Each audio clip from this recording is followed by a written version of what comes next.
Bismillahirrahmanirrahim. Assalamualaikum warahmatullahi wabarakatuh.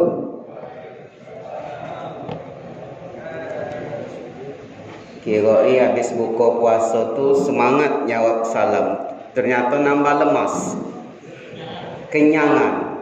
Ya, menyingok ustaz-ustaz tadi ngawan yang aku makan, masya Allah.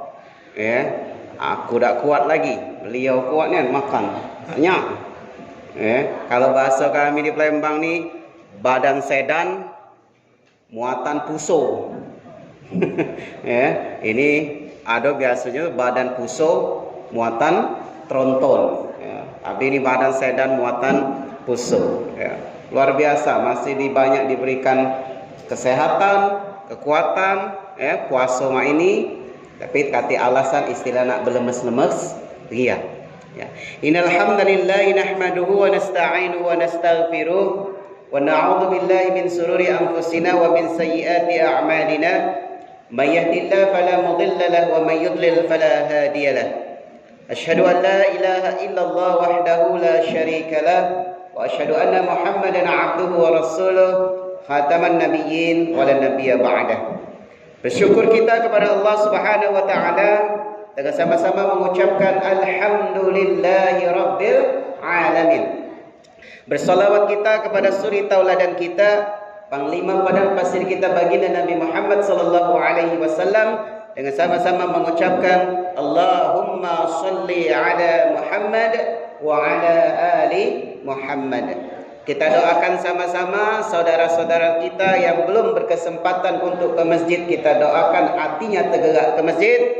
Saudara-saudara kita yang sedang sakit terbaring di rumah, kita doakan cepat sembuh biar segera bisa berjamaah ke masjid baik isyak maupun tarawih. Meskipun tarawih itu hukumnya sunnah,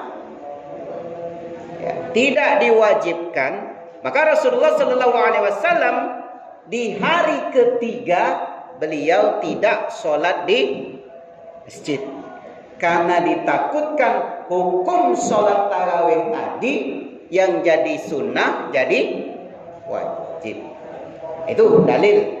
Jadi kalau memanglah capek nian, lah tak katik lagi tenaga daya upaya, sesekali tak apa-apa, tapi tetap berjamaah sama istri dan anak, terutama bapak-bapak. Bapak-bapak, ibu-ibu, saudara-saudara sekalian, singkat, jelas, padat, insyaallah jarum panjang ke-12 kita selesai. Kalau kepanjangan tolong dikode. 4 golongan manusia yang dirindukan surga. Tema kita hari ini 4 golongan manusia yang dirindukan oleh surga. Hadisnya yang bunyinya adalah al-jannatu mushtaqatun ila arba'ati anfar. Yang pertama apa? Talil Quran. Membaca Al-Quran. Hari ini hari ke-19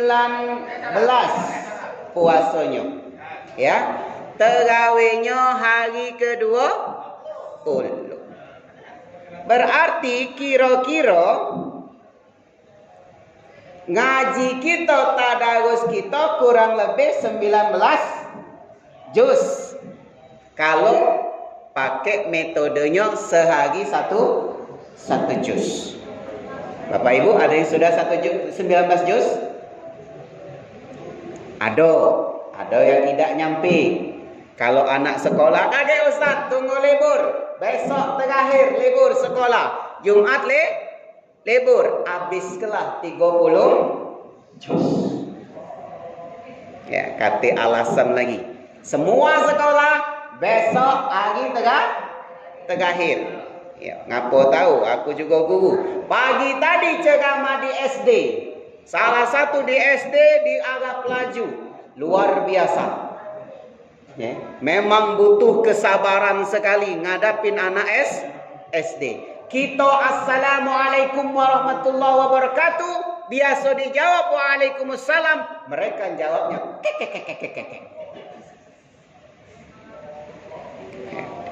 Luar biasa. Kalau tak sabar, cekek sikok-sikok. Tapi kita buat bagaimana mereka nyaman, tidak menyusahkan gurunya untuk menertibkan anak-anak tersebut. Alhamdulillah berjalan dengan lancar dengan cara metode atau teknik-teknik kita untuk memberikan ceramah atau kultum. Kalau kultum itu biasanya kuliah 7 menit, sekarang kultum itu berubah jadi kuliah terserah antum. Ya, pacak kuliah kultum itu juga kultum kuliah 70 menit. Itu biasanya di Isra Mi'raj, ya, Maulid Nabi, Aidul Fitri, Aidul Adha, itu biasanya kurang lebih 60 menit. Yang pertama membaca Al-Qur'an. Maka di dalam hadis Rasulullah sallallahu alaihi wasallam diriwayatkan oleh Muslim, Iqra'ul Qur'an. Bacalah Al-Qur'an itu, fa innahu ya'ti yaumal qiyamah syafi'an li ashabi. Apa artinya Ustaz? Maka sesungguhnya Al-Qur'an itu kaget di hari kiamat akan mendatangi kita sebagai syafaat atau penolong kita bagi yang membaca. Ya. Ada cerita Pak Kiai. Nah, ini cerita Pak Kiai lagi. Datangi yang namanya sebuah atau satu jamaah lah. Ditaruhlah, ditengok di rumahnya itu, di ruang tamu ada Al-Quran. Masih bagus. Kalau Al-Quran di rumah masih bagus, itu bisa jadi tanda-tanda Quran itu tidak pernah dibuka. Kalau layapan antara dua, sering dibuka atau dimakan rayap.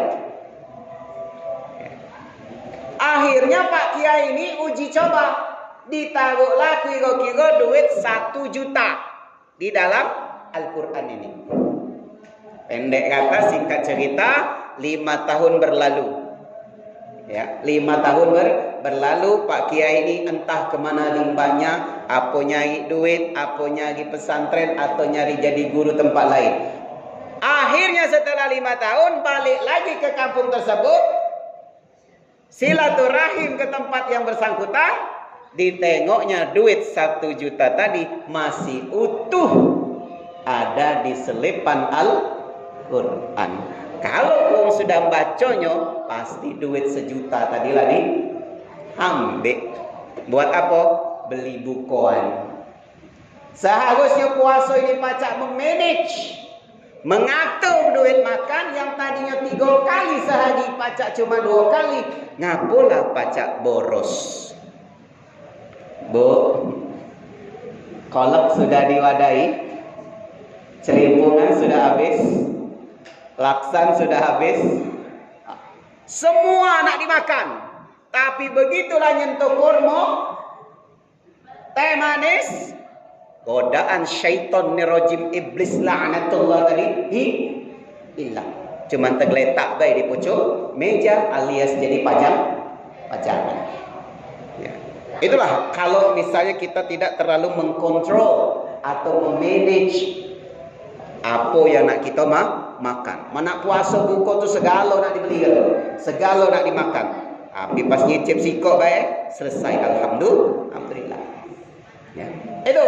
Jadi jangan ragu-ragu untuk membaca Al-Quran, karena Al-Quran inilah akan membawa menjadi penolong kita kalau kita kaget mati. Akan datang bentuk wujud laki-laki ganteng, akan datang wujud wanita cantik menemui kita. Itulah pahala kita selama di dunia yang Allah balas di akhirat. Dikit lagi. Yang kedua, hadis yang kedua yang diriwayatkan oleh Tirmizi. Qala Rasulullah sallallahu alaihi wasallam. Apa bunyinya? Khairukum man ta'allama al-Qur'an wa 'allamahu. Sebaik-baik kamu adalah orang yang mengajarkan Al-Quran dan juga yang belajar. Ya, jadi kalau di sini ada TKTPA, ya, bapak ibu ngerasa dirinya berduit, beruang. Ya, kalau di sini SPP-nya cuma 10.000, malu nak bayar 10.000. bayarlah 100 ribu. Karena para ustadz di sinilah yang bakal didik anak kita, angkin aja cucung kita yang dididik, diajari cak mana cara dia baca Al-Quran dengan baik dan benar. Pecah tadi nak, kecil-kecil lah jadi MC. Betul luar biasa didikan di sini. Selama aku ceramah, tiap masjid dimanapun yang kukunjungi, baru siko tempat inilah MC-nya anak kecil. Okay? Pasti sudah dibembeng dulu. Tidak ini, cak ini, cak ini, cak ini. Ya, itu juga mengetes mental mereka. Biar tidak mental tempe, tidak mental tahu. Jadi begitu berhadapan sama orang sudah gagah, kuat, tidak lembek. Apalagi lanang. Ya, aman lembek, masih kecil lembek, mana besarnya kayak. Bahaya. Aku nak dididik dengan keras. Keras bukan berarti dengan kekerasan, tegas. Yang terakhir Bapak Ibu yang kami rahmati oleh Allah Subhanahu wa taala. Ustaz, katanya aku pernah dengar kalau yang baca Al-Qur'an itu lancar, pahalanya berbeda dengan yang baca Qur'annya terbata-bata. Betul, ya. Maka hadis riwayat Bukhari Muslim, barang siapa kata Rasulullah, alladzi yaqra'ul Qur'an wa huwa mahir bihi ma'as safaratil kiramil bararah.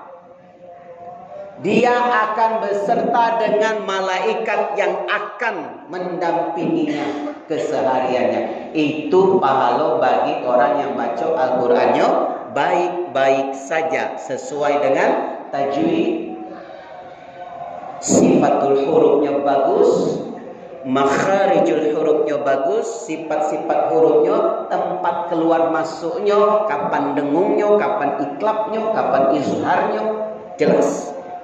Tetapi bagi Bapak Ibu, anak-anak yang membaca Al-Qur'annya terbata-bata, ternyata pahalanya 2 kali lipat. Mana hadisnya Ustaz? Maka diriwayatkan oleh Bukhari Muslim, walladzi yaqra'ul Qur'an wa yata'ta.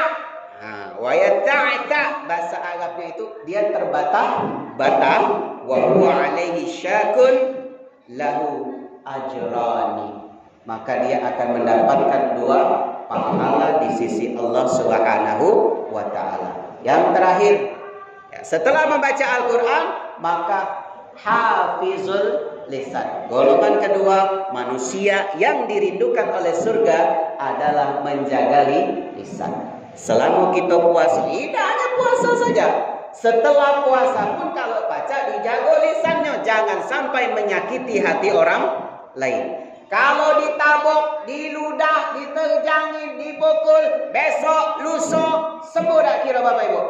Sembuh. Tapi kalau sudah luka dengan lisan, dengan kata-kata, ibarat kaca, kalau lah pecah, lah retak, pecah balik lagi, pecah.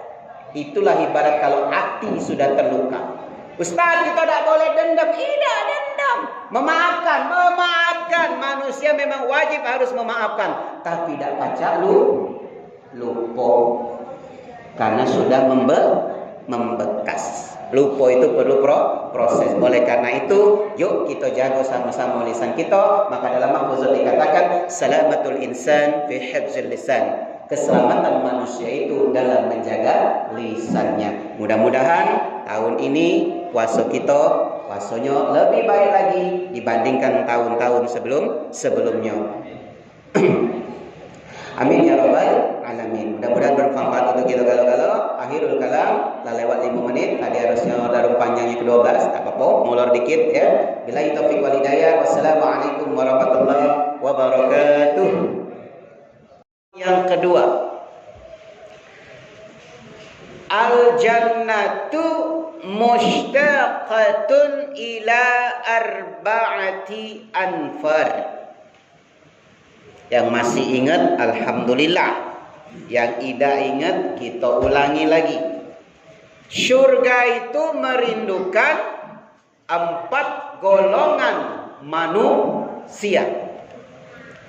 Biasa kalau habis buka, sudah makan, otak cerdas, cemerlang, karena asupan gizi sudah cukup, lah masuk ke transfer di otak, ya, terus mendarah daging. Yang pertama apa Bapak Ibu? Masih ingat? Apa? Talil Quran, membaca Al-Quran. Yang kedua apa?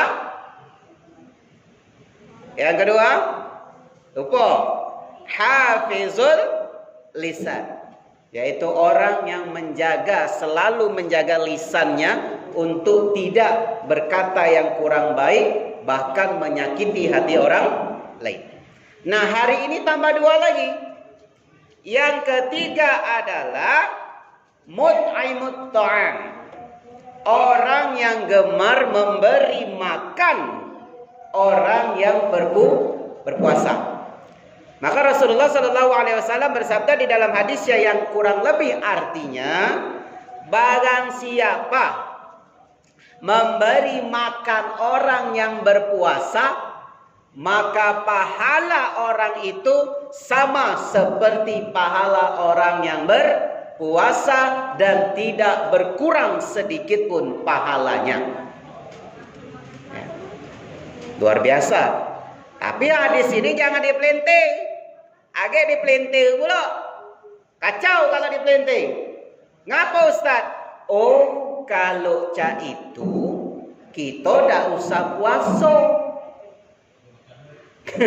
Nganjuk makan uang yang buka puasa baik. Antak malaikat pala kau. Nah, mati pula. Langsung bercau. Kata malaikat tadi, ya, gara-gara kita melintir ke hadis. Ini yang bahaya, ya. Jadi otak kita harus berpikir, andai kata memberi makan orang yang berpuasa saja pahalanya sama seperti orang berpuasa, apalagi kalau kita berpuasa. Itu yang harus kita cerdaskan dalam berpikir, ya. Itulah fungsi kami itu seperti itu, ya. Ibu-ibu, kira-kira kalau mati kakek pengen tak masuk surga? Pengen Bu? Pengen. Aku tanya bapak-bapak sekarang, bapak-bapak kalau mati kakek, kita kalau pengen tak masuk surga? Pengen. Alhamdulillah, kompak. Ya, kakek habis ini aku yakin ada pasti nanya, Ustaz, apa bener nih yang kakek kita ketemu bini kita lagi pas kita mati kakek di akhirat? Iya, ketemu. Ngapa? Di dunia baik pening, malah aku nyinggung bini aku ngoceh mengepet sepanjangan. Nah, lokak di akhirat ketemu dulu. Ya, biasanya cak itu kalau di sini malu bertanya. Amalah balik mulai sesep dikit ngejapri, Ustaz, Assalamualaikum, numpang nanya. Luar biasa. Tapi tak apa, aku senang kalau dia bertanya, ya. Ayo, yang ketiga, yang terakhir untuk menutup. Yang keempat adalah shaimu Ramadan, orang yang berpuasa di bulan suci Ramadan. Maka hadis Rasulullah SAW, apalagi ini malam keberapa Bapak Ibu? 27. Hah? Iya, 27. Ya. Kalau 23 kemarin, 25 kemarin, ada gak rasa-rasa pecah beda malam tu dari sebelumnya? Kalau baik, itu tanda-tanda dapat Lailatul Qadar. Yang tak dapat Lailatul Qadar biasanya dapatnya Wa Qadar. Luar biasa. Maka tadi kan di surat, kalau kami bacakan di Quraisy, inna anzalnahu fi Lailatul Qadar, surat Al-Qadar. Al-Quran itu ternyata diturunkan juga versi yang lain adalah di Lailatul Qadar. Ada juga yang lain, Syahrul Ramadan alladzi unzila fihil Qur'an. Ya, dua-duanya benar kalau kata yang salah, karena itu adalah firman Allah. Yang salah itu kalau kita buat buku dewe, nyatet dewe dan mengatakan hada min indillah. Ini adalah dari Allah. Itu yang salah. Balik keempat tadi. Maka mansama ditambah lagi di hadis lain waqama. Barang siapa puasa malamnya salat malam imanan wahtisaban dengan rasa iman dan ikhlas ghufira lahu ma taqaddama min dzambi, maka Allah akan mengampuni dosa-dosa kita yang tahun lalu. Setahun ada berapa Bapak Ibu? 365 hari. Kita cek benar tak kalau setahun kita diampuni oleh Allah Subhanahu wa ta'ala. Puasa tahun ini insya-Allah 30 hari. Pahalanya kali ke 10 berapa Bapak Ibu? 300. Coret. Sama 365. Dilanjutkan bulan Syawal. Berapa hari? 6. 6 dikali ke pahalanya 10 kali lipat. Berapa? 60. Sudah 360. Coret. Tinggal 5. 5 ini haram untuk puasa. Kalau haram puasa berarti tak kata pahala. Kali ke 1. 5 kali 1 sama dengan 5. Kapan itu? 1 Syawal. Hari pertama Idul Fitri. Kalau nak hari kedua langsung nak puasa Syawal boleh? Boleh. Ai kaget sayang Pak Ustaz, ngapa ketupat kaget lah habis? Opor ayam kaget lah habis. Ya, itu pikirannya. Apalagi kalau ibu-ibu habis sholat Idul Fitri, jangan biasa ke tuk. Assalamualaikum warahmatullah. Assalamualaikum warahmatullah. Lantas jalan. Balik ke rumah, manas ke opor. Ya, atau kari ayam. Dengar ke dulu ceramah, dengar ke khutbah, baru selesai, baru balik. Ya, insya-Allah bapak-bapak ngerti itu. Makan kata Rasulullah sallallahu alaihi wasallam, maaf kalau tidak sopan atau lancang. Wanita yang datang tamu itu justru dianjurkan untuk datang ke masjid, tapi hanya di pelataran saja, jangan sampai masuk. Saking Idul Fitri itu khutbahnya bermanfaat bagi untuk kita galau. Baru 1 Syawal. Yang kedua Idul Adha 10 Dzulhijjah.